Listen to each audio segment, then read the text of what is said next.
तब रात के करीबन 10 बज रहे थे। बहुत ही बड़े से हॉस्पिटल में शारदा एक बेड पे लेटी हुई थी।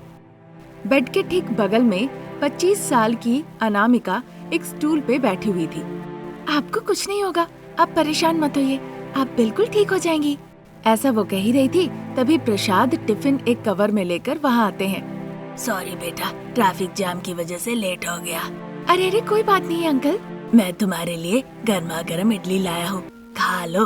वैसे भी देर हो गई है, तुम्हारे गांव जाने वाली बस भी चली गई है। तुम लड़की हो, अब कहाँ जाओगी, यहीं खा के सो जाओ। उनकी बातें सुन के अनामिका परेशान हो जाती है। यहाँ नहीं अंकल, मैं इडली तो खा लूंगी पर यहाँ नहीं सोऊंगी, बाहर जाके कहीं और सो लूंगी। ऐसा कहकर वो इडली का कवर प्रसाद के हाथ से लेकर जहाँ विजिटर वेटिंग हॉल है वहाँ पे आ जाती है। वहाँ पे 2-3 लोग सो रहे थे। अनामिका वहाँ बैठ के इडली खाती है और वहीं पे सो जाती है।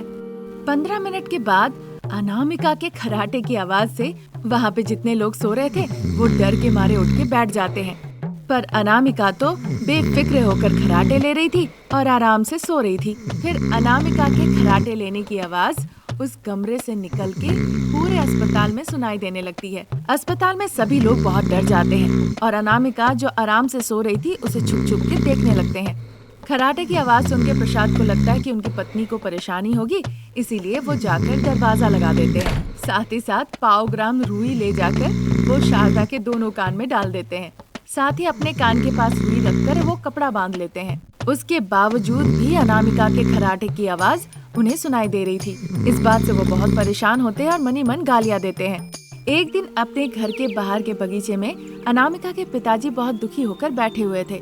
तभी उनकी पत्नी सरला एक गिलास पानी ले आकर उनको देती है। वो पानी पीते हैं। सरला उनका चेहरा देखते ही सब समझ जाती है। क्या जी, हमारी बेटी की शादी के लिए कोई अच्छा रिश्ता नहीं मिल रहा है क्या? हाँ सरला, जैसे मैं अपनी बेटी की खर्राटे की बात कह रहा हूँ, सभी तो ना कह दे रहे हैं। वो मुझे बड़े अच्छे से प्यार से बात कर रहे हैं, खाना खिला रहे हैं, उसके बाद भेज दे रहे हैं। वो जब इस तरह की बातें कही रहे थे तभी अनामिका वहाँ जाती है। उनकी बातें सुन के वो खुश हो जाती है। मैंने कहा था ना पिताजी, आप चाहे कितनी भी कोशिश कर ले, जब मेरे खर्राटे की बात उन्हें पता चलेगी तो कोई शादी के लिए तैयार नहीं होगा। इसीलिए कोशिश करना छोड़ दीजिए, मैं आप लोगों के साथ यहीं पे अच्छे से रहूंगी। लड़की की जिंदगी है, उसे इस तरह से घर पे बैठा के रखने का नहीं।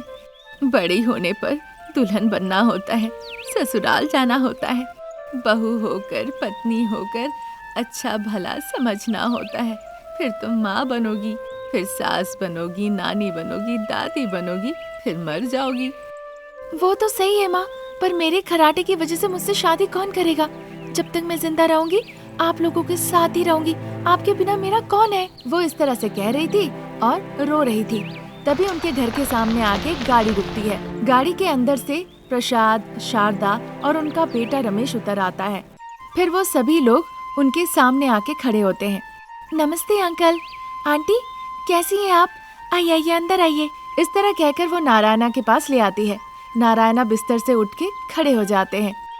देखिए भाई साहब, मैं असली बात पे आती हूँ। आपकी बेटी ने मुझे अपना खून देकर मेरी जान बचाई है। सिर्फ इतना ही नहीं, वो बहुत अच्छी लड़की है, हम उसे अपना बहू बनाना चाहते हैं। ये सुनकर नारायणा और सरला बहुत खुश हो जाती है। अनामिका शर्मा कर रमेश को देखती है। इससे पहले कि नारायणा अपनी बेटी के खर्राटे के बारे में कुछ कहती, उससे पहले सरला नारायण को रोक लेती है। फिर अच्छा शुभ अवसर देखकर अनामिका और रमेश की धूमधाम से शादी करा दी जाती है।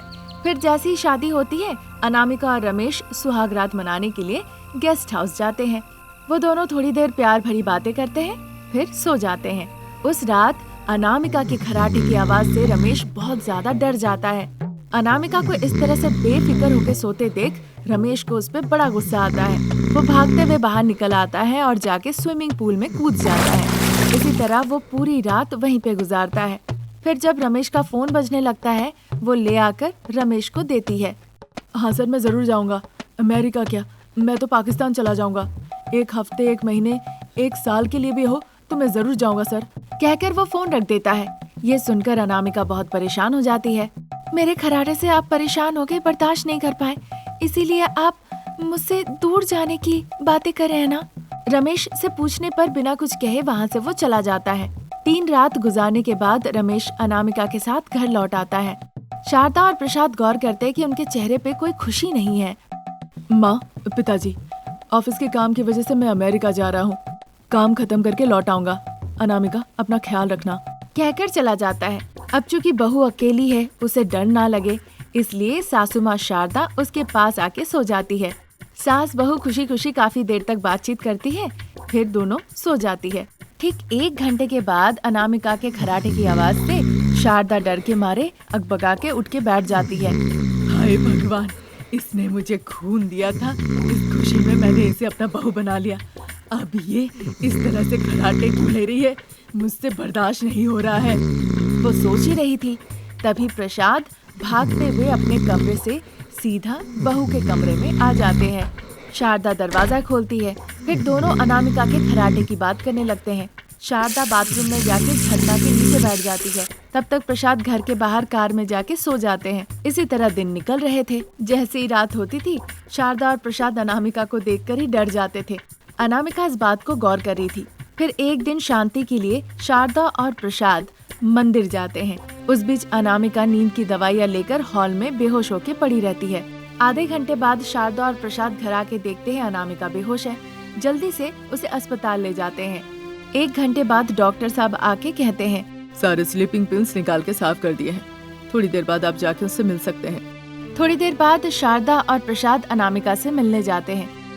मुझे माफ कर दीजिए माँ जी, मैंने अपने खर्राटे की आदत के बारे में आप लोगों को नहीं बताया। आप लोगों को सोने नहीं दिया, आप लोगों को बहुत परेशान किया, इसीलिए आपका बेटा भी अमेरिका चला गया।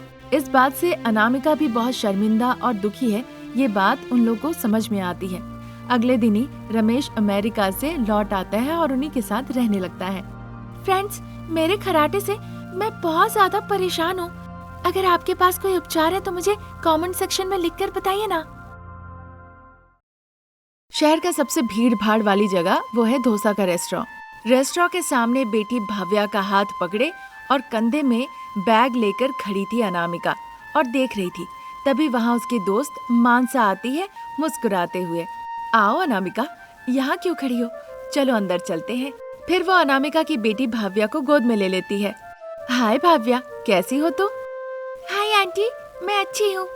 आप कैसी हैं? मैं भी बहुत अच्छी हूँ भव्या, इस तरह कहती है और भव्या अनामिका को साथ लेके वो रेस्टोरेंट के अंदर चली जाती है। एक सोफे में अनामिका बैठती है, दूसरे सोफे में मानसा बैठती है और भव्या को अपने गोद में बैठा लेती है। कौन सा डोसा खाओगी भव्या? हमारे इस रेस्टोरेंट में तरह तरह के डोसा पाया जाता है। तुम जो खाओगी हम वही मंगवा देंगे। जिस डोसे का स्वाद सबसे बेहतरीन है वही मंगवा दीजिए। ठीक है भव्या, तुम जाके बेड पे बैठो, मैं अभी एक डोसा मंगवाती हूँ। खा के बताना स्वाद कैसा लगा तुम्हें। ठीक है आंटी। फिर वहाँ से भव्या जाके बेड पे बैठ जाती है। अनामिका, तुम बताओ तुम क्या खाओगी? मुझे कुछ नहीं चाहिए, भूख लगेगी तो मैं बताऊंगी। तुम्हारी अभी भी शर्माने की आदत गई नहीं ना? तुम बिल्कुल बदली नहीं। फिर मानसा सेलफोन निकाल के फोन करती है। एक मसाला डोसा और एक प्लेन डोसा कमरे में ले आओ। ऐसा कहकर वो फोन बगल में रख देती है। ठीक उसी वक्त शारदा के घर के सामने अनामिका पानी पूरी नाम का ठेला वो लगा रही थी। तभी प्रसाद वहाँ आकर कहते हैं, शारदा, क्या बहू अनामिका ने फोन किया? की थी, वो बताई कि दोस्त से मिलने गई है। बताई सब पता लेकर वो लौट आएगी। ठीक है शारदा, देखता हूँ अगर कोई काम मिल जाए फिर मैं लौट आता हूँ। इस तरह कहते हुए वो वहाँ से चले जाते हैं। इधर अनामिका और मानसा हंसते हुए बातचीत कर रही थी। तभी एक लड़का मसाला डोसा और प्लेन डोसा लेकर कमरे में आता है। वो डोसा अनामिका और भव्या को देकर वहाँ से वो चला जाता है। अब तुम बताओ, तुम गांव में पानी पूरी का ठेला शुरू की हो ना, कैसा चल रहा है? किसी भी तरह मैं बस खींच रही हूँ। वैसे तुम्हारा डोसा का होटल कैसा चल रहा है? तुम देख ही रही हो ना, सुबह 7 बजे से दोपहर के 12 बजे तक यहाँ पे बहुत बिजी रहता है। इसीलिए तो हमारे रेस्टोरेंट में तरह तरह के डोसा पाए जाते हैं। तरह तरह का डोसा मतलब?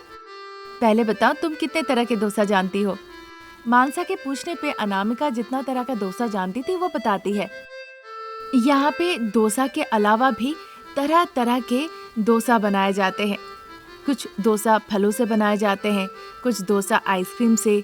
इस तरह तरह तरह के स्वाद में मिलते हैं डोसा। इतने तरह के डोसा बिक जाते हैं रोज। खाने में लोगों को तरह तरह के स्वाद चाहिए अनामिका, ये बात हमें पहले पता चल गया था। इसीलिए हमने सब बंदोबस्त कर रखा है। जिसे जो चाहिए वही डोसा हम बना के दे देते हैं, चाहे कितने भी महंगे हो वो खरीद लेते हैं। इस तरह मानसा अनामिका को तरह तरह का बिजनेस टिप्स देती है। देखते देखते 1 घंटा निकल जाता है। फिर मानसा अपनी स्कूटी से अनामिका और उसकी बेटी भव्या को बस स्टॉप में छोड़ आती है। अब तुम जाओ, मुझे अच्छा नहीं लग रहा है तुम अपना बिजी होटल छोड़ के हमें यहाँ ड्रॉप करने आ गई। तुम मेरी दोस्त हो, बस कभी कभी तो यहाँ आती हो, 2-3 घंटे रहती हो और फिर चली जाती हो। क्या वो 2-3 घंटे भी मैं तुम्हारे साथ नहीं रह सकती? चलो, बस निकलने के लिए तैयार है। अब तुम जाओ, हम फिर मिलेंगे। वैसे तुम्हें बहुत बहुत धन्यवाद, तुमने मुझे बहुत अच्छे अच्छे टिप्स दिए। ऐसा कहकर मुस्कुराते हुए मानसा वहाँ से चली जाती है। भव्या को लेकर अनामिका बस में चढ़ जाती है। फिर बस चलने लगती है। फिर 2-3 घंटे बाद जब शाम हो जाती है, बगीचे में बढ़िया सा खटिया लगा के एक में शारदा और प्रसाद और दूसरे में अनामिका और रमेश बैठते हैं। अच्छा बहू, हमारा पानी पूरी का व्यापार अच्छे से चले उसके लिए तुम्हारी दोस्त ने क्या टिप्स दी? बहुत सारा दी। ऐसा तक कि मैंने भी सोच लिया है, कल से ही मैं तरबूज पानी पूरी बनाकर बेचा करूंगी। सभी ने उसके इस बात पर सहमति जताई। अगले दिन ही अनामिका एक बड़े से पेड़ के नीचे खड़े होकर तरबूज पानी पूरी बेचना शुरू कर दी। शारदा पानी पूरी के ग्राहकों के लिए बेसब्री से इंतजार करने लगी। 1 घंटा निकल गया। एक दंपति के अलावा एक भी ग्राहक उसके दुकान पे नहीं आया। माँ जी, अगर हमारे तरबूज पानी पूरी खाने कोई नहीं आ रहा है तो हम तो उनके पास जा ही सकते हैं ना। उसकी बातें सुन के शारदा समझ गई कि बहू आगे का क्या सोच रही है। फिर बिना कुछ कहे उसके साथ वो जाने लगी। फिर एक जगह अनामिका अपना ठेला रोककर वहाँ पे तरबूज पानी पूरी बनाती है। मैडम, हमने एक नया तरकीब सोचा है, हम मुफ्त में लोगों को पानी पूरी खिलाएंगे, आइए। उसकी ये बात सुनकर वो महिला खुशी खुशी पानी पूरी खाने के लिए आती है। इस तरह सासू माँ और बहू रानी मिलके मुफ्त में तरबूज पानी पूरी बना के सबको खिलाने लगती है। एक जगह जहाँ पे बच्चे खेल रहे होते हैं वहाँ पे भी वो जाती है और उन्हें मुफ्त में पानी पूरी खिलाती है। इस तरह मुफ्त में सभी को पानी पूरी खिला के वो दोनों घर लौट आती है। बहू, इस तरह मुफ्त में खिलाना अच्छा नहीं लगा। अरे माँ जी, इन्हें मुफ्त में खिलाने के पीछे भी व्यापार का ही एक तरकीब है। अगर कोई हमारे पास नहीं आता तो वो सारा सामान लाके हमें कचरे में फेंकना पड़ता। अब मुफ्त में खिला दिया तो अच्छा हुआ ना। क्यों बहू रानी?